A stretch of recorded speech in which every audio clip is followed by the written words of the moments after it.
আসসালামু আলাইকুম, শুভ সকাল। কেমন আছেন সবাই? টেস্ট অ্যান্ড টস উইথ সালমার একটি নতুন পর্বে আপনাদের সবাইকে অনেক অনেক আমন্ত্রণ জানাচ্ছি। কাছে দূরে যেখান থেকে আমার আজকের ভিডিওটি দেখছেন, আশা করছি সবাই অনেক বেশি ভালো আছেন। আলহামদুলিল্লাহ, আল্লাহর রহমত আপনাদের সবার দোয়ায় আমি এবং আমার পরিবার বেশ ভালো আছি। শীত আসেনি, কেমন জানি একটা ভ্যাপসা গরম এখনও কাটেনি।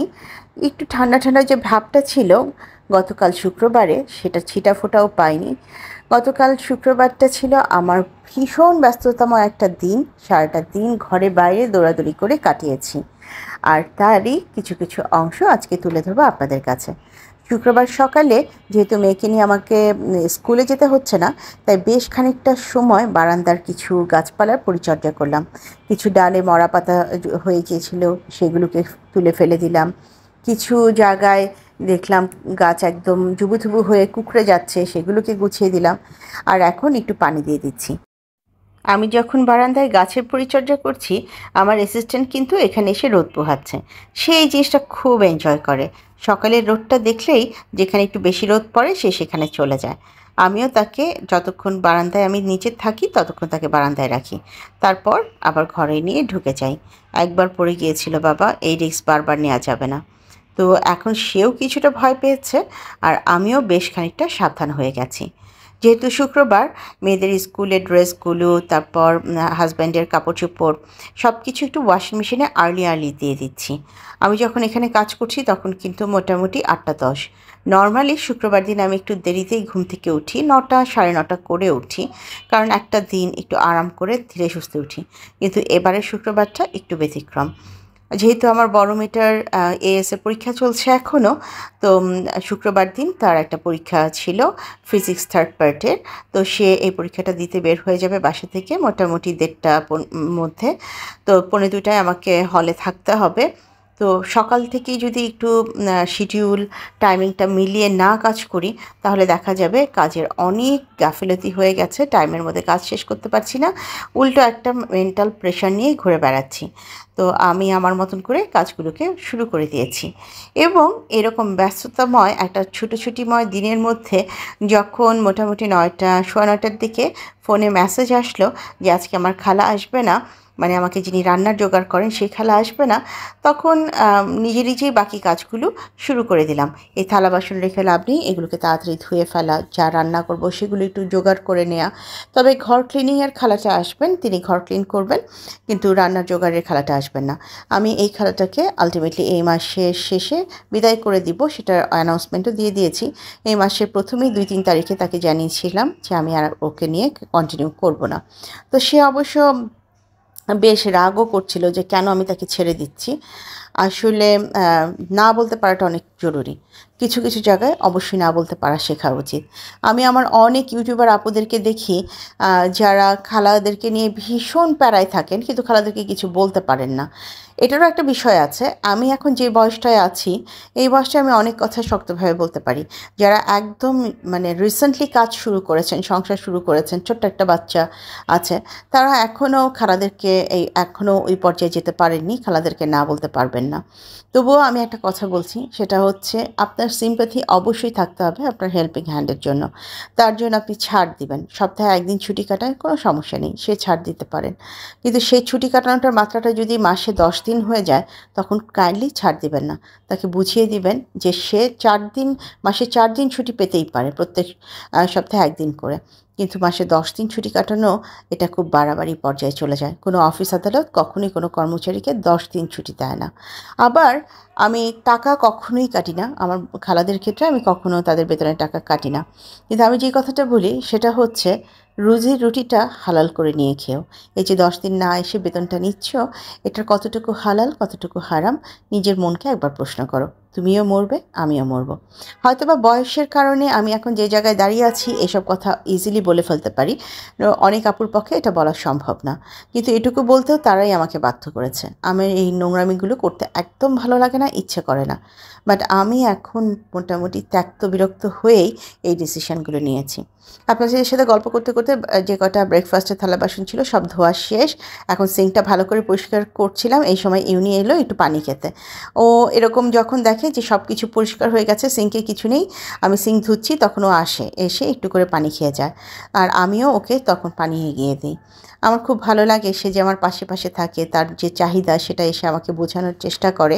ইউনির একটা অনেক বড় গুণ আছে জানেন, ওর লিটার বক্সটা থাকে বারান্দায়। ওর যখনই লিটার বক্সে যাওয়ার সময় হয় ও আমাকে ডাকতে থাকে, মা মা করে ডাকতে থাকে। তারপর গিয়ে সে বারান্দা দরজার কাছে দাঁড়িয়ে থাকে। আমি যখন দরজাটা খুলে দিই সে সোজা লিটার বক্সে চলে যায়। এটা হচ্ছে আমি আজকে সমস্ত বড় বড় যত আমার লাগে সুটকেস আছে, যেগুলো নিয়ে আমি আসলে বিদেশে দৌড়াদৌড়ি করতাম, সেগুলোকে একটু বের করে পরিষ্কার করছি। একটা কোনায় রেখে দিয়েছি, কী যে ঝুল, দেখেন কি পরিমাণ ময়লা আর ঝুল পড়ে গিয়েছে। তো আমার ঘর ঝাড়া মোছার যে খালা, তাকে রিকোয়েস্ট করলাম যে খালা, আমি আজকে তোমাকে একটু পান খাওয়ার টাকা এক্সট্রা দিয়ে দিব, তুমি আমাকে কাইন্ডলি এগুলো সব পরিষ্কার করে দাও, একটু ঝেড়ে মুছে দাও। তো সেও খুশি মনে আমাকে সুন্দর মতন এগুলো পরিষ্কার করে দিয়েছে। আসলে যখন খালারা ভালো কাজ করে তখন কিন্তু আমি নিজের থেকেই পান খাওয়ার টাকা কিংবা একটু বকশিশ এক্সট্রা বাড়িয়ে দেয়া কিংবা একটা কিছু দেই। ম্যাক্সিমাম আমি যেটা চেষ্টা করি যে 1 লিটার দুধ দিয়ে দিই, তুমি বাসায় গিয়ে বাচ্চাদেরকে নিয়ে এই দুধটা খাবে, এই কাজটা আমি একটু করার চেষ্টা করি, কিংবা একটু ফলমূল কিছু যদি থাকে সেগুলো দিয়ে দিই। ম্যাক্সিমাম সময় আমার এটাই থাকে টার্গেটে। তবে এই খালা যেহেতু দুধ কিংবা ফলমূল কোনো কিছু খেতে চান না, তার পছন্দের খাবার, প্রিয় খাবার হচ্ছে পান, তো তাকে আমি পান খাওয়ার জন্যই টাকা দিই। খালাকে দিয়ে কিছু কাজ করিয়ে আমি চলে এসেছি। খালা এখন ঘরে ঝাড়বে মুছবে। আর আজকে যেহেতু শুক্রবার, আমার বড় মেয়েটাও ঘরে আছে, সে 2টার দিকে তার পরীক্ষা, বের হয়ে যাবে। আর আমার হাজব্যান্ডও এখন ঘরে আছে, তাই ছোটো মেয়েটাকে নিয়ে আমি সোজা চলে এসেছি পার্লারে। আমার ছোটো মেয়েটা তার হেয়ার কাট করাতে এসেছে। বিশ্বাস করুন, এই যে এত এত মডেলের সাজগোজ, হেয়ার কাট, এগুলো একটাও তার পছন্দ হয়নি। সে এসে পার্লারে এসে তার মোবাইল থেকে যেই নাকবুচিগুলো আছে কোরিয়ান, তাদের একটা হেয়ার কাট বের করে দিল। তারপর পার্লারের মেয়েটা ঠিকই সেরকমভাবে তার হেয়ার কাটটা করে এসে আমাকে বলল, এই নেন, আপনার মেয়ের ছেঁড়া ফাটা চুল কাট করে দিয়েছি। আমি কতক্ষণ হতভম্ব হয়ে মেয়ের দিকে তাকিয়ে থেকে বললাম, এটা কি? মেয়ে বলল, এটাই হচ্ছে ওলফ কাট, কিংবা এটাই হচ্ছে ট্রেন্ডিং কাট। কিছু বলার নেই, ট্রেন্ডিং কাট নিয়ে ঘরে ফিরতে হয়েছে। যখনই রান্না বসাচ্ছি তখন মোটামুটি 12:30 পৌনে 1টা, ঠিক 1:30টায় বড় মেয়েটাকে নিয়ে বের হয়ে যাব। যদিও মেয়েটা বলেছে সে কিচ্ছু খাবে না, না খেয়ে বের হয়ে যাবে, এই সময় খেলে নাকি তার বমি হয়ে যাবে। তো বাসার অন্য লোকজন যেহেতু আছে, শুক্রবার দিন আমি জাস্ট একটা আইটেম রান্না করব। আমি আগের দিন ডাল করা আছে, একটু আলু করলা ভাজি করা আছে, আমি এখানে একটুখানি শিং মাছ ভুনা করব, সেই প্রস্তুতি নিয়েছি। আর যদি আজকে রান্নার খালাটা আসতো হয়তো আর একটু সবজি টবজি কিছু করতাম, যেহেতু একা হাতে সব দিক করতে হচ্ছে, একটা আইটেমই রান্না করব। আর এই জন্য এখন প্রথমে একটু পেঁয়াজ রসুন দিয়ে, পেঁয়াজ কাঁচামরিচ দিয়ে মশলাটা কষিয়ে নিচ্ছি, তার মধ্যে মাছটা দিয়ে কষিয়ে নেব। খুবই ইজি এটা, আসলে রেসিপি শেয়ার করবে বলার মতন সেরকম আহামরি কোনো রান্নার না। এবং রান্নার ক্ষেত্রে আমার ভাইয়াপুরা আমার থেকে অনেক ভালো রান্না জানেন, সেই জন্য আমি কখনোই আমার কোনো রেসিপি সেভাবে শেয়ার করি না। রান্নাটা বসিয়ে দিয়ে আমার অন্য সাইডে আরও কিছু কাজ আছে, সেই কাজগুলোকে চটজলদি শেষ করে মেয়েকে নিয়ে বের হয়ে যেতে হবে। এছাড়াও শুক্রবার রাতে আমার একটা বিয়ের দাওয়াত ছিল, ইনভাইটেশন ছিল, তো সেখানেও আবার সন্ধ্যার পরে যেতে হবে। বেশ একটা মানে প্রেশারের সময় কাটাচ্ছি।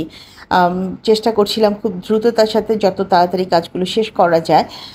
এখানে আসলে মশলাটা ভালো করে কষিয়ে মাছগুলো দিয়ে দিলাম, রান্নাটা হতে থাকুক। অল্প আঁচে রেখেছি, ধীরে ধীরে মাছটা কষানো হতে থাকুক। অন্যদিকে আমি বাচ্চাদের জন্য একটু চিকেন ফ্রাই ম্যারিনেট করে রাখবো, যেহেতু রবিবার থেকে স্কুল খুলে যাবে, স্কুল থাকবে, কোচিং থাকবে, রাতে টিচারের কাছ থেকে পড়ে এসে ওরা খাওয়া দাওয়া করবে। কিছু চিকেন ফ্রাই যদি ঘরে ম্যারিনেট করা থাকে তাহলে যে লাভটা হয়, যে কিছু খেতে ইচ্ছে করছে না, ঠিক আছে, একটা ব্রেড কিংবা পরোটার সাথে একটু চিকেন ফ্রাই কিংবা একটু ফ্রেঞ্চ ফ্রাই, চিকেন ফ্রাই, নুডলসের সাথে চিকেন ফ্রাই, একটা কিছু দিয়ে দেওয়া যায়। তো আমি সেজন্যই এখানে অল্প কিছু মুরগি বের করে রেখেছিলাম। খালা আসেনি তো কী হয়েছে, নিজেই সেগুলোকে পরিষ্কার করে পিস পিস করে নিয়ে এখন আমি এগুলোকে ম্যারিনেট করে রাখছি। আর এটা ম্যারিনেটে এমন কিছু আসলে আহামরি তেমন কোনো রেসিপি না। আমি এখানে যা যা অ্যাড করেছি সেটা হচ্ছে আদা বাটা, রসুন বাটা, অল্প একটু লবণ, গোলমরিচের গুঁড়া, লাল মরিচের গুঁড়া, আর অল্প একটু সরিষা গুঁড়া, এই সব কিছু মিলে এবং বিভিন্ন রকমের সস, এখানে সয়া সস আছে, এখানে ওয়েস্টার সস আছে, ফিশ সস আছে, বিভিন্ন রকম সস অ্যাড করে এই ম্যারিনেটটা করে রেখেছি। কিন্তু ভুল করেছি, এর মধ্যে দুটো ভুল আছে। আসলে সেই সময়টা এত বেশি ব্যস্ততায় আমি কাজ করছিলাম যে কোন আইটেমটা দিচ্ছি আর কোন আইটেমটা ছুটে যাচ্ছে মাথায় কাজ করছিল না। আমি এখানে টমেটো সস এবং এখানে কর্নফ্লাওয়ার এই দুটো দিতে একদম বেমালুম ভুলে গিয়েছিলাম। জাস্ট এইভাবেই এগুলো দিয়ে ম্যারিনেট করে একটা বক্সে করে রেখে দিয়েছিলাম। আমি যখন রান্না করা এবং এই চিকেন ম্যারিনেট নিয়ে ব্যস্ত, এই ফাঁকে এসে আমার বড় মেয়ে আমাকে বারবার তাগিদ দিচ্ছে, মা তাড়াতাড়ি রেডি হও, আমাদেরকে বের হতে হবে, 1:30টার মধ্যে আমরা বাসা থেকে বের হয়ে যাব। আর অন্যদিকে আমার হাজব্যান্ডও চলে গিয়েছে জুমার নামাজ পড়তে, যেহেতু শুক্রবার ছিল। তো খুব তাড়াহুড়ার মধ্যে দিয়ে এই কাজগুলো শেষ করেছি, ম্যারিনেটটা শেষ করে যে এবার বক্স করে ডিপ ফ্রিজে রেখে চলে যাব। ওদিকে তাকিয়ে দেখলাম আমার রান্নাটাও মোটামুটি শেষ হয়ে গেছে। মাছ ভুনাটা বেশ সুন্দরভাবে তেল উঠে এসেছে, সুন্দর করে ভুনাটাও হয়ে গেছে। চুলা অফ করে কিচেনের চারপাশটা আর গোছানোর সময় তখন ছিল না, এমনকি আমি চুলাটাও ভালো করে মুছার সময় পাইনি। জাস্ট যেভাবে আছে সেভাবেই ছেড়ে বের হয়ে চলে গিয়েছিলাম। এমনকি মাছের তরকারিটাকেও বাটিতে বেড়ে গুছিয়ে রেখে যাওয়ার সুযোগ হয়নি। আসলে এক এক সময় না এমনভাবে ব্যস্ততা ঘিরে ধরে যে চাইলেও অনেক কিছু করা যায় না। তো এই যে রান্না মোটামুটি শেষ, আমি এখন এই জাস্ট চুলাটা বন্ধ করে বের হয়ে যাব। এর মধ্যে কিন্তু আমি কম আছে এখানে চুলার উপরে তরকারিটা রেখে চলে গিয়েছিলাম। এখন জাস্ট বের হয়ে যাওয়ার সময় একটুখানি ক্লিপ নিয়েছি। এটা একদম 1:45টার দিকে একটা ক্লিপ। এসে দেখি যে তখনও আমাদেরকে এন্ট্রি করতে দিচ্ছে না। 2টোর আগে তারা হলে এন্ট্রি করতে দিবে না, পরীক্ষা শুরু হবে 2:30টা থেকে। তো মেয়েকে বললাম, তুমি তো একদম না খাওয়া, একটা জুস খাও, সাথে একটা কিছু খাও, কারণ 4:30 পর্যন্ত পরীক্ষা চলবে, তোমার ঠিকই ক্ষুধা লেগে যাবে। আমরা যেহেতু দুপুরবেলা ভাত খাই, ওই টাইমটায় দেখা যাবে তোমার ক্ষুধা লেগেছে, তুমি খেতে পারছো না। তাকে বিভিন্ন রকমের জুস ছিল, সেগুলো থেকে অফার করছিলাম, কিন্তু সে ঘুরে ঘুরে বলল যে না, আমি আখের জুস খাবো। এটার মধ্যে সে কী মজা পেয়েছে জানি না, বিষয়টা একদম অখাদ্য ছিল। যেহেতু খেতে চেয়েছে তো ভাবলাম যে আচ্ছা ঠিক আছে, একটা জুস কিনে দিই, আর সাথে একটা কিছু খাওয়া দরকার। সেই জন্য ওই সময়টা অবশ্য মোমো বিক্রি করছিল না, শুধুমাত্র কর্ন বিক্রি করছিল। তো আমি বললাম, তুমি 1 কাপ কর্ন খাও আর একটু জুস খাও, অন্তত এটা পেটে থাকলে কিছুটা হলেও ক্ষুধাটা কম লাগবে।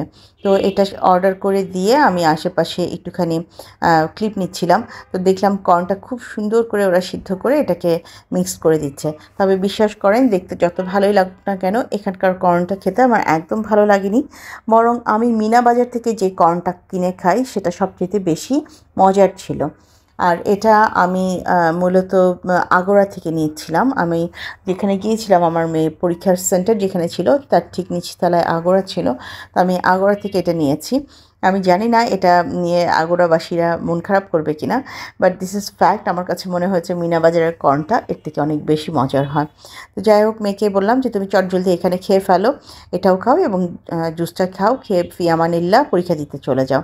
আর আল্লাহর রহমতে আপনাদের সবার দোয়ায় গতকাল আমার মেয়ের পরীক্ষাটা বেশ ভালোও হয়েছে। কিন্তু গতকালকে আর খুব বড়সড় কোনো ক্লিপ আমি আপনাদের জন্য রাখতে পারিনি।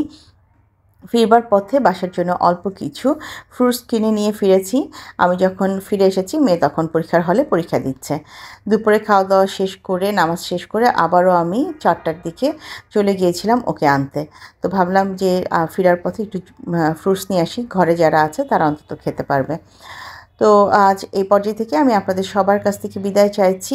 আমার নতুন বন্ধু, পুরনো বন্ধু যেখান থেকে আমার আজকের ভিডিওটি দেখলেন, কোনো একটি অংশ যদি ভালো লেগে যায়, কাইন্ডলি লাইক, কমেন্ট, শেয়ার এবং সাবস্ক্রাইব করে আমাকে এগিয়ে যেতে সাহায্য করবেন।